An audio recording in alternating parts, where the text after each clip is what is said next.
I'm in the high desert of Hesperia, California. Let's take a look and see which family I'm going to help now. Hi, we're the Prescott. I'm Katie. And I'm Daniel, and we have 7 kids. Marley is 8. Daniel is 7. Trenton is 6. Philip is 5. Aiden is 3. Ella is 2. And Reed is 1. Look at this lovely big family, look. Basically, we knew each other in high school. He was the cute, older, unattainable athlete, and I was the younger cheerleader, and I was very vain, very into myself, and didn't really want kids at that time. I didn't really ever think I would ever have kids. Wow, this mum went from a cheerleader of no kids to a mother of 7. Something happened there.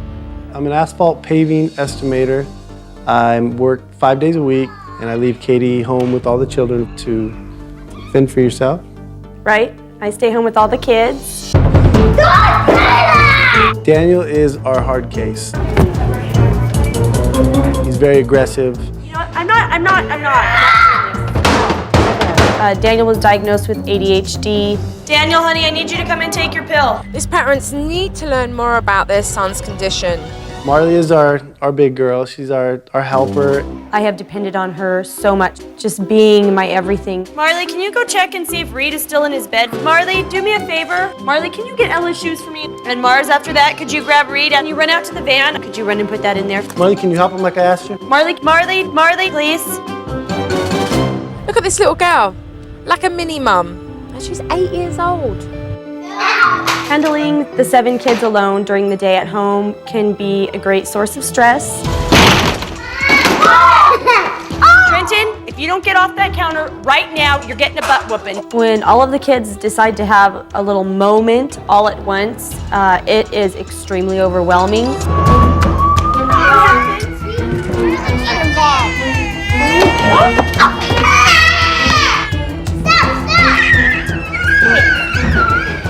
I just get so frustrated and angry. Get out! Get out of here. Get out! You are not putting a timer on. Stop touching people. Look at me right now. No! Get up now. You're pissing me off. Do it now. She's not enjoying motherhood right now. No way. I'm having a moment. I just need you to go away for a minute, okay? Just leave me alone up here. Nanny, please come. Please help us. We Hurry, need you. Super Nanny. Hang on, Mum and Dad. I'm on my way. I'll see you soon.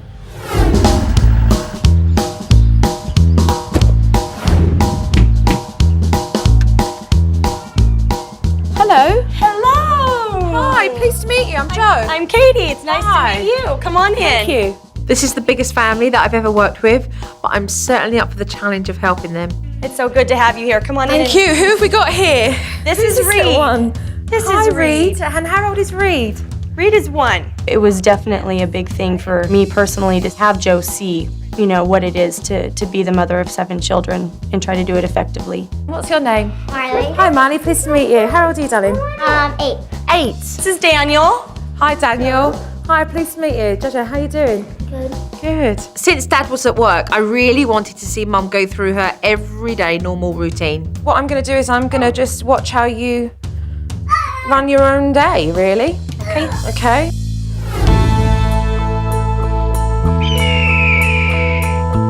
A couple of hours in, I saw exactly how Mum deals with Daniel's ADHD. I will help you. You need to ask me. I can't read your mind. I don't know if you need help. You need to ask.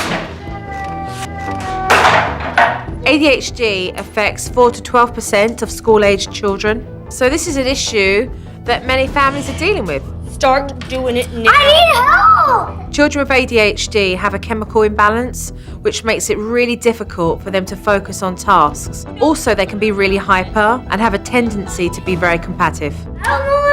Where is A? Where is A? There. Okay, you know what? Your attitude really sucks right now. You are ruining fun time.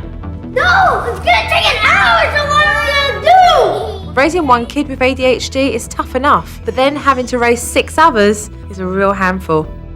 Daniel's anger escalates to the point where he then becomes physical and he throws things. No! Then not at all.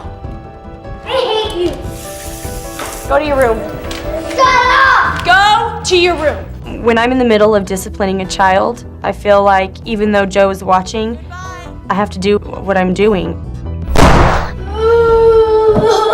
If the parents are frustrated during the day and have lost their patience, Daniel's that green light that goes off and they see him as an excuse to vent out. I need you at that table now, and I will not tell you again, and I will not ask you again. You get your Fanny to that table and you get started on the work. I'd like to see Mum more relaxed and patient when dealing with Daniel's temperament. Because when she gets really worked up, it only makes Daniel's temperament worse. Do me a favor, would you please? Would you find Reed's shoe? Can you find Reed's shoe for me? Please, just look around, it's somewhere around here. The first thing I wanted to look for was how Mum handles such a large brood of kids. Marley, can you go give Daniel his spelling test? It's turned upside down under his homework packet. Thank you. Marley, can you handle that while I go find Philip? It's really tough for Mum to deal with all these kids, so she needs Miley to be mini Mum to help her. Marley, can you let Aiden outside, please? It's a very common practice for firstborns to have the responsibility of looking after all their younger siblings. Run and grab Reed's sipper cup from the bedroom out of his crib. Miley is the oldest child, which leads to Mum putting pressure on her. I'll do this for you. Can you go? No, just give that to him for me, please. Thank you. Honey, I'm flipping you off. It's like flipping off towel. Stop talking about flipping people off. Stop it. It's rude. Katie's so tightly wound up that she's losing her temper and overreacts with the kids. That something's got to change.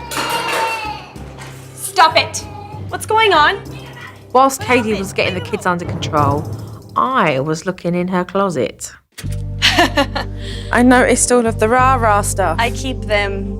It's one thing to keep your costume because you love your costume, you know, but that's not the reason why Mum holds on to that. What do you remember when you look at this? Fun, having fun. It was so much fun for me. It was such a positive experience. They do represent a time that is long gone now, that I had my own identity. This is what helped me really, I think, get through when my parents got divorced, because I was in high school when it happened, and this was my outlet. There is a lot to be said symbolically what these costumes represent for Mum. So, are these symbolic? Maybe in some way they are, yeah. Yeah.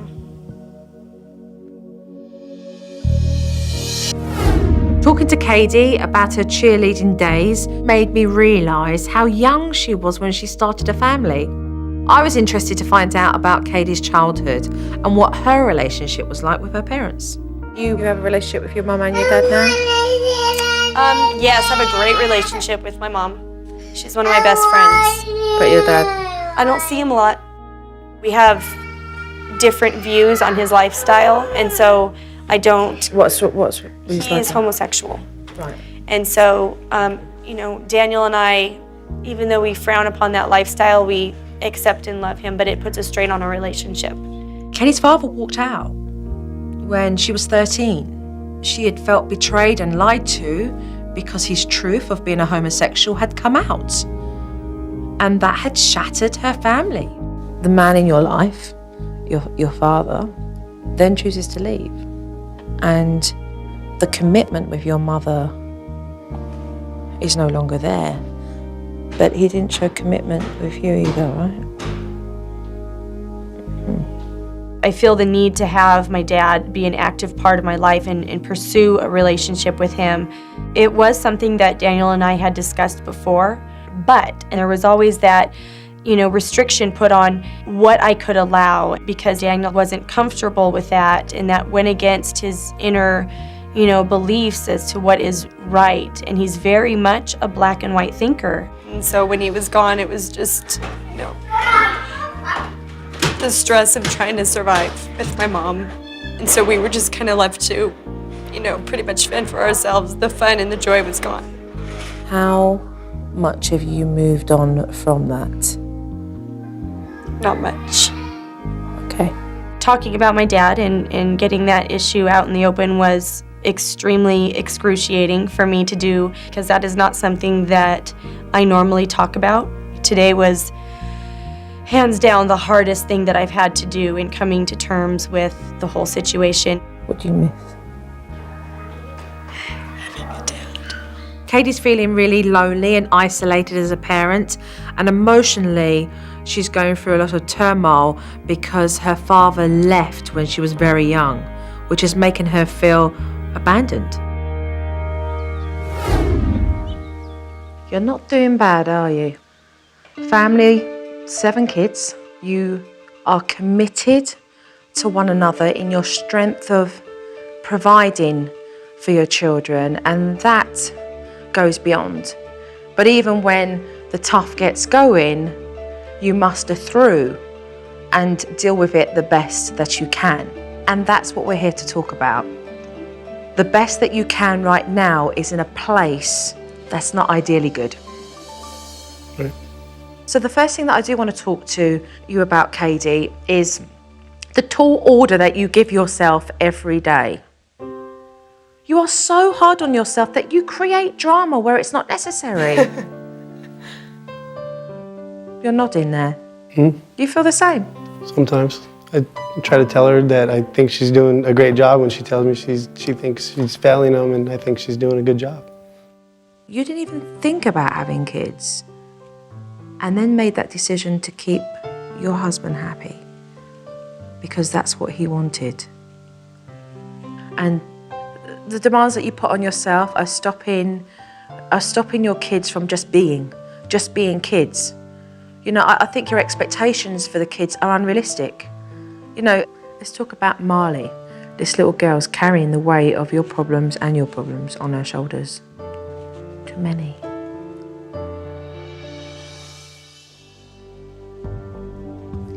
It wasn't her choice to be in a family of 7. It was your choice. And your choice of having a big family is your responsibility. It's not working. It's not working and it needs to change. Let's change it. ADHD. Daniel, diagnosed with this condition. Understanding Daniel's medical condition is so important for the pair of you. But you choose time and time again to forget that he has ADHD, that he's going to get hyperactive. It's not to say that it won't get better, but you forget. So you scream at him and you shout at him. All that does is create this defiancy in Daniel. It doesn't bring resolution. We have the desire to change it, but we just don't have the knowledge of how. Life just happens and I just deal with it, and on the very top level. Because you're too busy upholding the importance of everybody else's expectations instead of standing up and saying, and I can only do what I can do. And that comes from a deep down insecurity of feeling that you will lose love that you had. I have to bring this up. Your father is so relevant in this. But you're not willing to accept the way he is. His sexuality has nothing to do with his ability to love his daughter. But his abandonment does.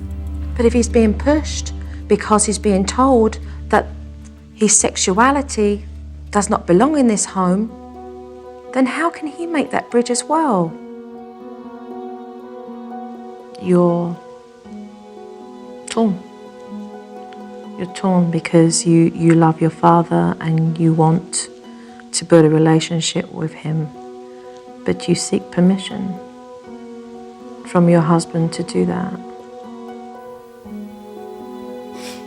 What is it? Say it. I need you to get over having a problem with homosexuality. I need you to let it go. And you know I'm not happy about my dad's choice, and I never will be. But what? But he's my dad. And what? And I need him. And what? And what? Tell him. And what? I just need you to realize that he's my dad, and I need you to respect it, and I need you to try not just to be cordial. I can try, right?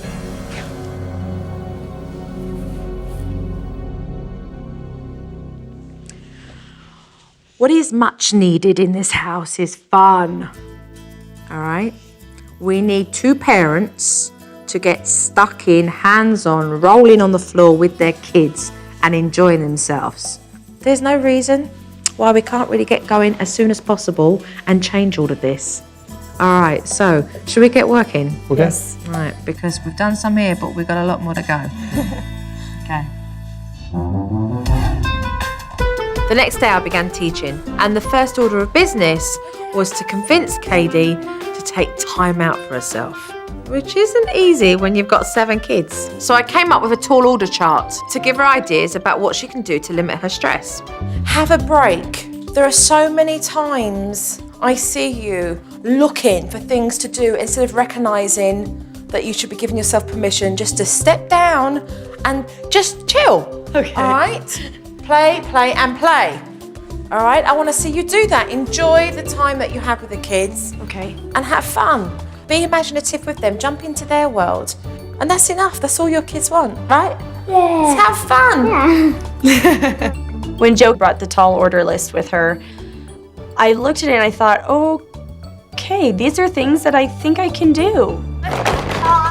Katie seemed receptive to the message that she needed to take time out for herself. But later on that day, she had the perfect opportunity to rest when the kids were playing with their toys, and she chose to worry about cleaning up. The toys are all over the place, but the kids are going to tidy up those toys at the end of the day. Okay? The most important thing is, the kids are getting your time. And that is so important because that you can't replace. Yeah, it's true. I lost focus of those things that were on my tall order, and I found myself once again caught up in the moment. All right, let's go. I could see that Katie was going to have a hard time changing her ways. So I came up with a symbolic way of teaching her the principles of letting go. So what you're going to do is put your hand through the Katie trap and you're going to take one of those balls and you're going to get it out. Okay. Do you want to see what you're holding on to? Fear. You've been holding on to fear so tight for so long that you can't set yourself free. So the only way in setting yourself free is to do what? Let it go. Let go. Exactly. Unrealistic expectations. Yeah, that one, frankly, I'm really glad to let go of because it was driving me nuts. I was just really tired of failing. So my point being is that sometimes when we hold on to things, we cheat ourselves. I could see that there was a real weight being taken off of Katie's shoulders as she made the first steps forward in having realistic expectations that were achievable, so she could start to feel good about herself and not feel like a failure, because she's not. With Mum committed to lighten up, it was now time to address Daniel's ADHD. And as soon as Dad came home from work, he decided to put Daniel in a timeout, and I got the chance I needed. So stop for a minute, what happened? The pair of you are arguing. Come over here, Daniel, because both of them are welling away like foghorns here. You me here. What went on? No shouting, stay calm. Nobody can understand you if you're shouting, okay? What happened? I was building something, and she was building something, and then I had a little block, and she took it from me. She wanted to get That's what's important, I feel, here for Daniel, to feel like he's being heard, because that leads to so much frustration. He becomes really impulsive with the rest of his siblings, and then he lashes out, and he's met with discipline that's very aggressive. Give each other a hug then and make up then, okay? And when he's spoken to correctly and respectfully and in a manner that doesn't threaten any kind of hostility with him, he responds really, really well. Stop. Before you're reactive to something, just stop and be responsible and go, right, I need to do both sides and be calm about it so that you take all the anger out of the situation because you're there purely just to listen. The way we approach Daniel's ADHD, I don't think we're doing the right thing. I think Jo was correct in what she was telling us. The next task for me was to get Mum and Dad to see each one of their children as individuals rather than one large pack. And I had 2 different ideas of how to accomplish that. Okay, so look, this is what I want to show you. hearts, 7 of them. Each day, I want you to write something very positive about each one. And then what you're going to do is you're going to give them their hearts at dinner time. Oh, cool. And so using the hearts every dinner time allows Mum to put a really nice, loving, positive message on that for each and every one of them. Okay, Ella, there's yours. And there's Reed's and Aiden and Philip. Thank you, Mom. It allows me to really say what I'm thinking and feeling and not being afraid to just put it out there.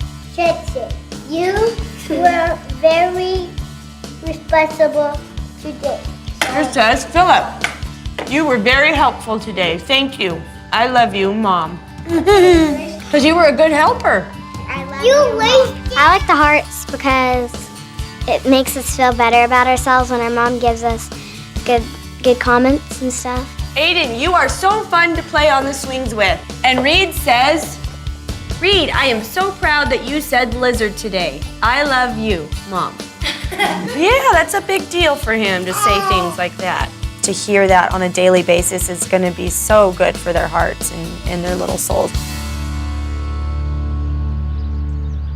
Where's the 3 older ones? Can you come? The hearts idea is for Mum to be positive about writing a little message for each child so that they get individual attention. Spreading the chores amongst the 3 eldest children takes the burden off of Marley, and it also allows the other children to share the chores equally. Okay, you're gonna know what your chore is for the day because your initial will be pinned to one of the chores and placed onto the corkboard. I thought that was a better idea because then my mom and dad didn't have to do a lot of work, I didn't have to do a lot of work, and we all had a good amount of responsibilities. Also, because you are the oldest, you will be privileged with good behaviour in staying up a little later too, over the weekends, and maybe having sleepovers. Alright? Us? Daddy, get rocks!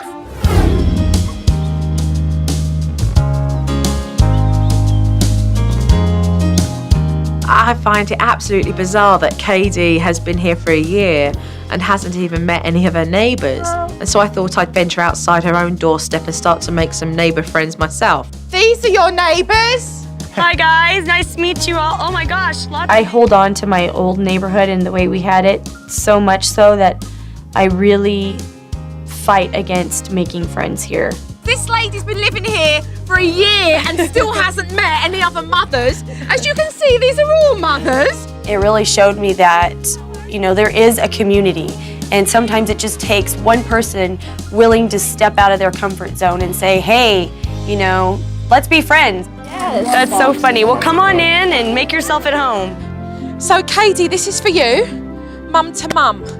Okay, this is all your mum's addresses and numbers in here. I gave Katie a mum-to-mum book so she could place the mother's addresses and telephone numbers in there to be able to identify the name to the face so that she'll know who she's inviting round. I'm really glad that you've come this afternoon because it just really shows you that in a neighbourhood there are so many other mums who are out doing the same thing that you guys are.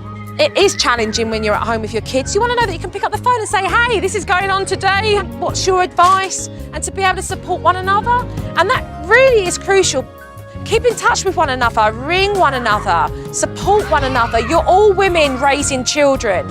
And even if you don't talk, I'll talk your ear off if you'll listen. So you can call me, and if you have nothing to say, I got plenty to say. Katie came out of her shell and she had a great time talking to the other mothers. I think it's a sigh of relief for Katie to realise that she's not as lonely or isolated as she thought she was. I really appreciate it. I love meeting all of you. You're all welcome to come anytime. Thank you, Joe, for inviting them. This was really great. Whether you have 1 kid or 20 kids, all moms are in the same boat. They need a support system.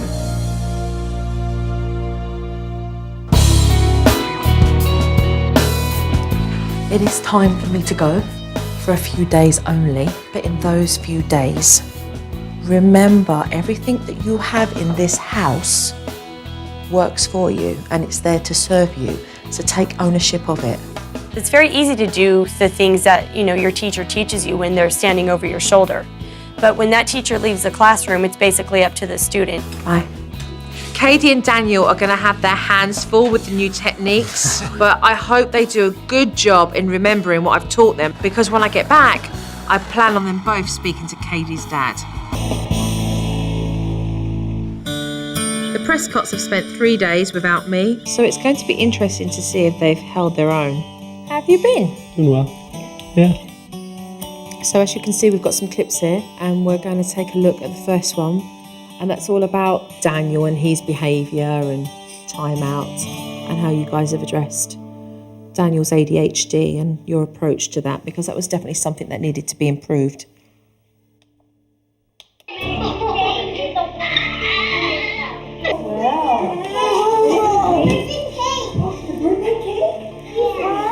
Hi, Tristan.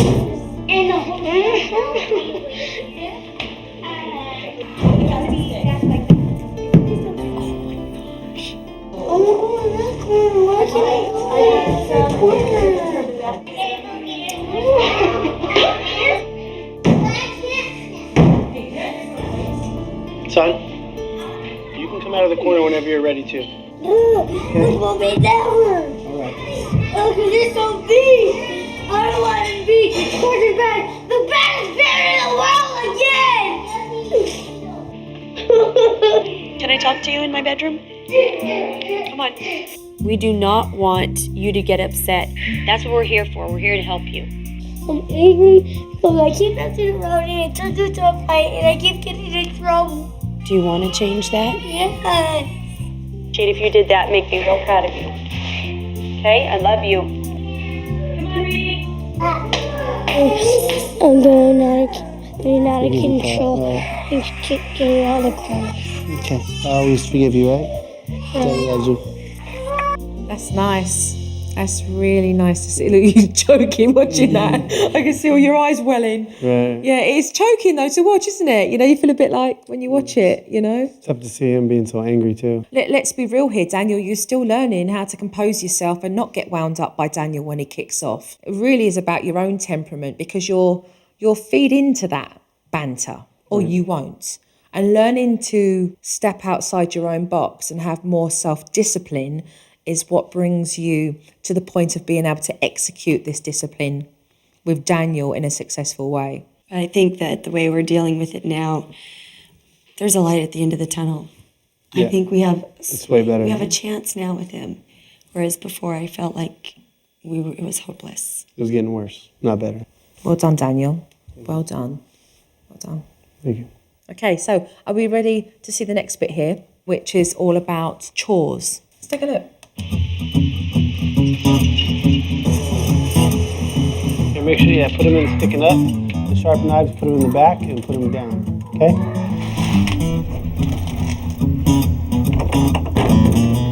Nice. 10,000 times. We are cleaning. Here, grab a paper towel and start rubbing it around on the mirrors. The dishes had to be hard for Daniel because he likes the dishwasher a certain way. Like, he has his method. So I just have to brag on him that was really hard, but he is handling it really well. Like, he knows that they're doing their best and he's not tearing him up for, not doing it his way. I tried to explain to him how to do it, but I didn't.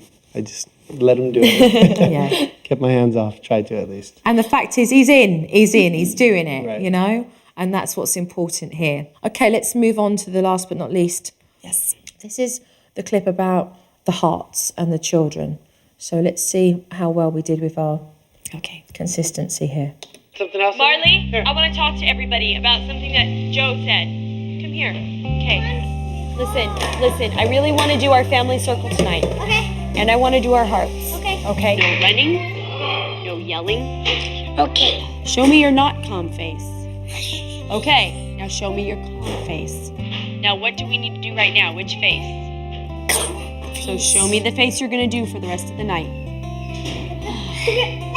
Baby Minnie, don't forget your coat. Mom, why don't you just bring that stuff to the table? There you go, baby girl. So as you can see, you promised the kids the hearts and then you didn't deliver. They've really latched on to that. They love it. They love receiving this positive message from you every night. So please try and remember to do so. You're confirming to them the things that they've done that have been fantastic during the day. And you're reminding them of the things that they've done, which is incredibly positive. I've seen some fantastic footage. I'm very, very pleased with that. Of course, there's always room for improvement. It's nice to see the follow through. Well done. Thank you. The DVD footage was absolutely superb. There is still one thing emotionally this family need to overcome. And that's to get Katie and Daniel working on their relationship with Katie's dad, Sherman. How about if I suggested building that bridge this afternoon by a phone call? A baby step forward and having a nice phone call with him. And Katie, we'll go in and tell her. Right now? Yeah. Okay. All right. I can try. I was stunned when Joe brought up talking to Katie's dad on the phone today. I didn't expect it. I think this is a big challenge for me. I'm gonna call your dad, and I'm gonna talk to your dad. Okay. See how it goes. You're okay with that? I just got this knot in my stomach because I knew it was something I needed to do. You know why we're doing this? Because you know what? It's about time, isn't it? Let's face it. It's about just really being able to, touch base with your dad, to speak to your father-in-law and to clean the air and to start afresh. It was time for Katie to let go of all that bitterness, because Katie's dad had made a choice to leave the family. And if Daniel loves her, then he needs to accept his father-in-law, regardless of his sexuality. Hello? Hi, is that Sherman? Yes, Hi Sherman, it's Jo Frost, how are you? I'm well. How are you? Yeah, I'm fine. I'm here with Katie and with Daniel. Hey. Hey, Dad. I would love just to hear a little bit of how you felt personally with the decision that you made. Oh boy. So I went through just anguish that was unbelievable. I had for years fought it, and I got married, thought that would end it. Got really involved in church. I thought that might help, and actually nothing had helped, and I still had those feelings. And it came to a point in my life where I knew I had to make that decision. And once it was over with for me and I'd gone through it, it was like the weight of the world had been lifted off my shoulders when I finally had come out to everybody. The phone call made me understand where he was coming from with what he was going through. It's a step in the right direction. Does your sexuality define who you are as a father? No. Does it change how you feel for your daughter and the love that you have for her? Absolutely not. I love them more than anything, and that my sexuality has nothing to do with that. Your relationship with Daniel has been one that's had its shares of ups and downs, right? We could honestly say. Yes. So, Daniel, hey, this is your dad-in-law here, your father-in-law on the phone. Hey, Sherman. How you doing, buddy? I'm all right. Through talking with Joe and with Katie and all the issues that have been brought up, the main thing that was brought to my attention was that I'm partly to blame for keeping your guys' relationship on rocky terms. And I just want you to know that whatever it takes for you and Katie to have a better relationship, I'm willing to do it, to help you guys out and help us all out. All right, that's great news. There's nothing I want more than a relationship with you, Daniel. I respect you tremendously as a father and a husband, because I've been there and seen you work with the kids and jump in there with Katie, and I'm just proud to have you as a son-in-law, and I hate to be emotional, but I think you're a heck of a guy and a great father, and nothing I like better to have a good relationship with you, bud. Yeah, me too. Thank All you, right. Dad. It was just nice to be able to hear how much he is proud of Daniel and cares for him, and I think that probably touched Daniel too. In order for a relationship to grow, for you guys, Daniel, Sherman, to spend quality time together, it takes time. Absolutely. Marvelous. All right, Dad. Love you. Okay, I love you too. Bye-bye. I think this is really the beginning of building a great relationship. He deserves it, you know. No matter what's happened in the past, he still deserves to be able to be a grandfather. Give me a hug. Thank you. Mwah. Very proud of you both. Thank you. Serious. I'm glad we're all together because it is time for Jojo to leave now. Can I get like a big group hug? Uh-oh, she's asking for it. A big hug. Thanks, Jojo. Thanks, Joe. You've helped us a lot. Good job, Jojo. Now that Joe has come into our family, I feel like we are in a completely different place. I think we have more peace within our home. I see a change in every child. Take care of your family, huh? After having Joe come to the house, I think our family's a lot better off. It's a lot calmer. I definitely think we're a happier family. Bye. Kisses. Bye-bye. Take care. The Prescott family were unhappy. Their hearts were heavy. Their children were sad. And with good communication, open minds, open hearts, we have 7 children who are much happier. Parents who are communicating with one another, and a grandfather who's going to get to see his kids. That's priceless.